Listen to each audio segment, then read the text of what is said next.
Are either one of these any good? Sir? What? Are either one of these any good? I don't watch movies.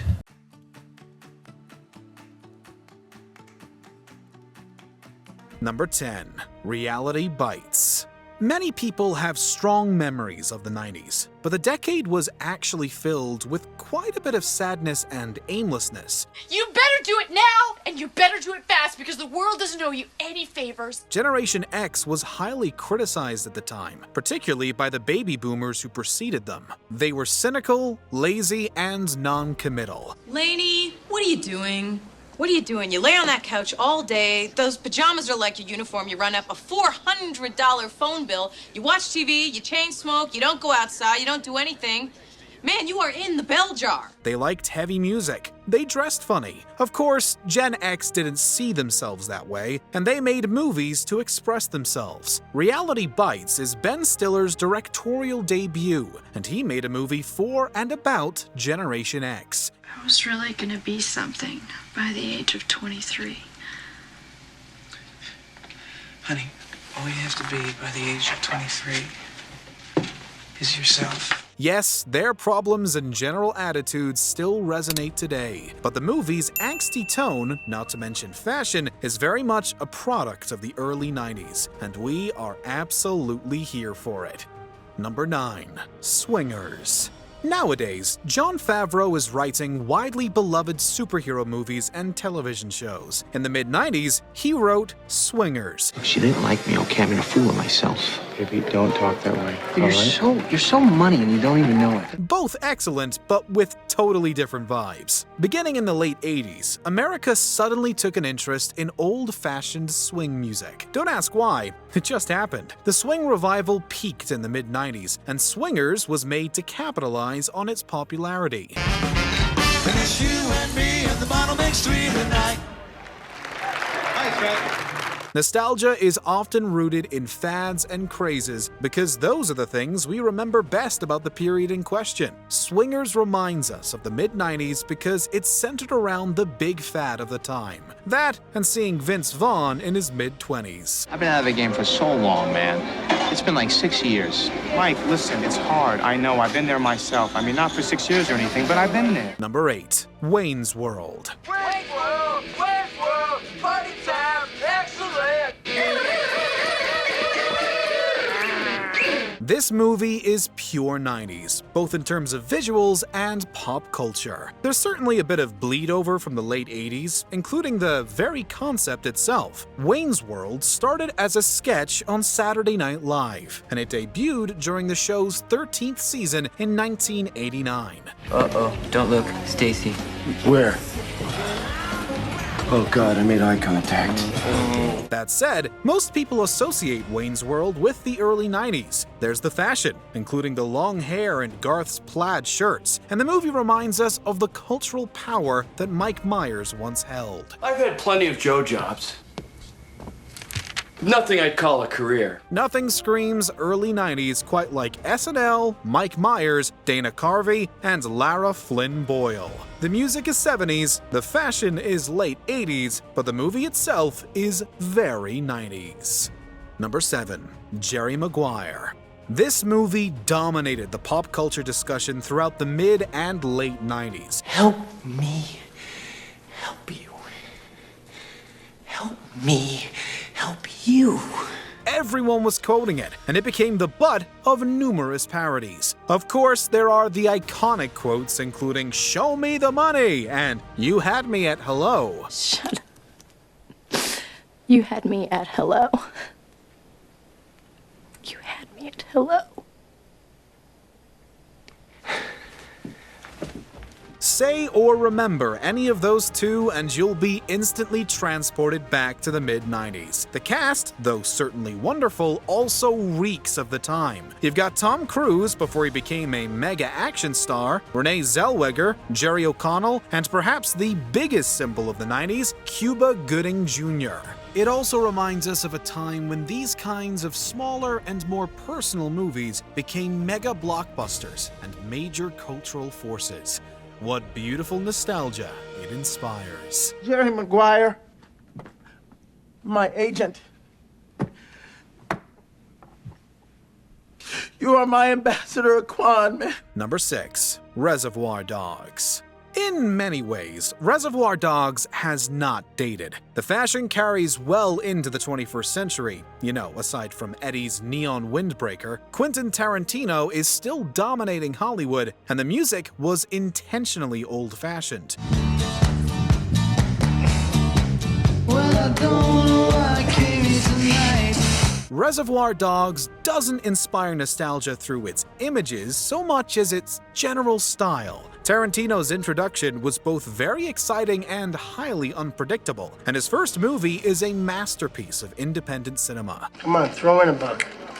I don't tip. You don't tip? No, I don't believe in it.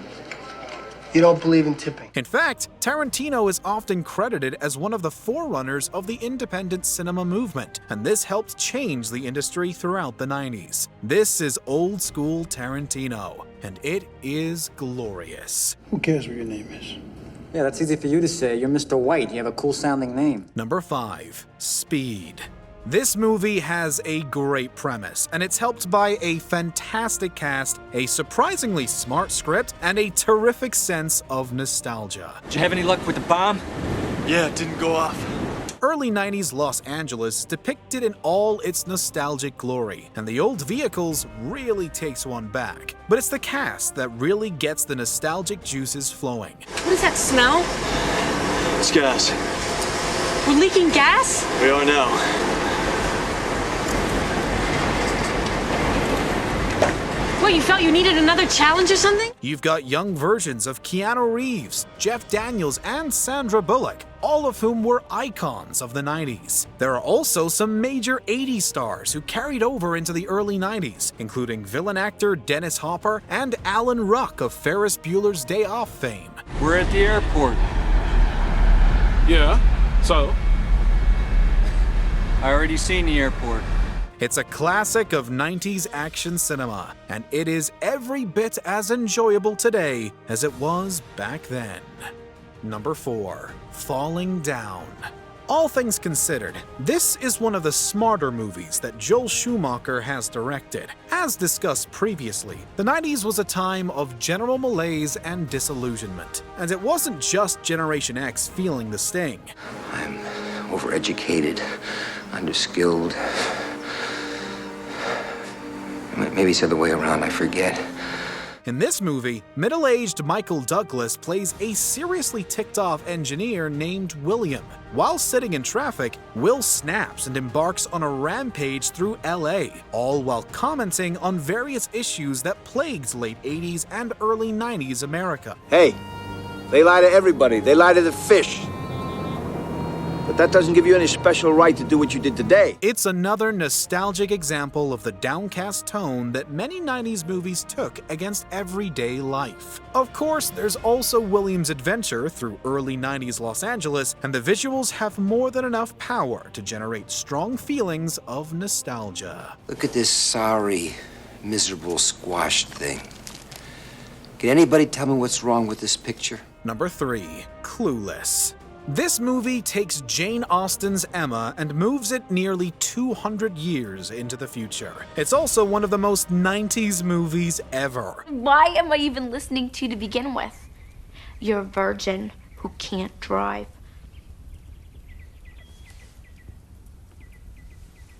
Oh, that was way harsh, Ty. There's the cast, starring major stars of the time like Alicia Silverstone, Brittany Murphy, and Wallace Shawn. There's the soundtrack with popular 90s artists like Counting Crows, Radiohead, and Beastie Boys. Yuck.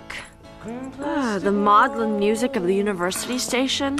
Wow, wow, wow. Of course, there's also the movie's iconic sense of fashion, some of which totally reek of the 90s, like Cher's yellow plaid on plaid and the men's baggy outfits. And finally, there's the incessant use of 90s slang, including classics like As If, Buggin', and maybe worst of all, Fat, with a PH. Fat. Did you write that? That's like a famous quote. From where? Cliff's Notes. Oh. If one wishes to bathe in 90s high school culture, one only needs to watch Clueless. Number 2. Boys in the Hood. This movie is one of the shining achievements of the decade, serving as a poignant glimpse into South Central LA. Why is it that there's a gun shop on almost every corner in this community? Why? Tell you why.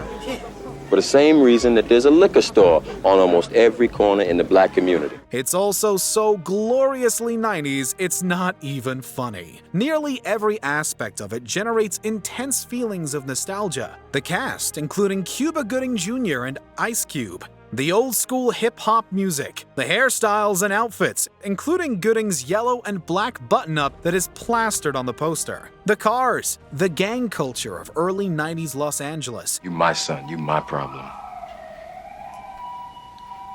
I want you to give me the gun. It all represents a very specific time in American culture, and it represents it to perfection.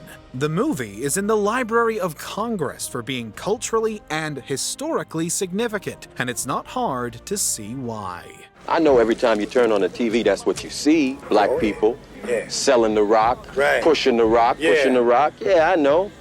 But that wasn't a problem as long as it was here. Wasn't a problem until it was in Iowa, and it showed up on Wall Street where there are hardly any black people. Before we unveil our top pick, here are a few honorable mentions. Office Space, the most hilarious representation of the late 90s malaise. It doesn't really matter. I don't like my job, and I don't think I'm gonna go anymore. Clerks, the mid-90s in 90 minutes. Anybody could waltz in here and do our jobs. You're so obsessed with making it seem so much more epic, so much more important than it really is. Singles, packed with early 90s grunge artists like Eddie Vedder and Alice in Chains.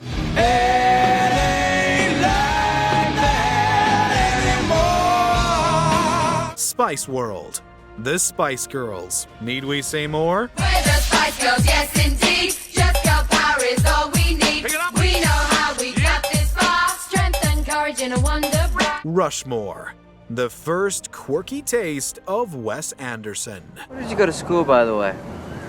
Harvard. Really? That's a coincidence. My top schools where I want to apply to are Oxford and the Sorbonne. My safety's Harvard. That's very ambitious. Thank you. Number 1. Scream. When it comes to 90s nostalgia, no other movie beats Scream. It's simply the quintessential movie of the decade. No, please don't kill me, Mr. Ghostface. I want to be in the sequel. The cast is a who's who of 90s stars, including Neve Campbell, Courtney Cox, Matthew Lillard, Skeet Ulrich, and Jamie Kennedy. There's the alt-rock soundtrack containing artists like Birdbrain and Moby. There's the outfits and hairstyles. But best of all, there's the movie's tone and style. And number 3, never, ever, ever, under any circumstances say, I'll be right back. Because you won't be back. I'm getting another beer. You want one? Yeah, sure. I'll be right back! Scream basically introduced, or at least perfected, the postmodern horror film, and countless copycats popped up throughout the late 90s and early 2000s. While the movie still works exceptionally well today, it's very much a product of its time. Not that that's a bad thing. If they'd watch Prom Night, they'd save time. There's a formula to it. A very simple formula. Everybody's a suspect. Did you enjoy this video? Check out these other clips from WatchMojo. And be sure to subscribe and ring the bell to be notified about our latest videos.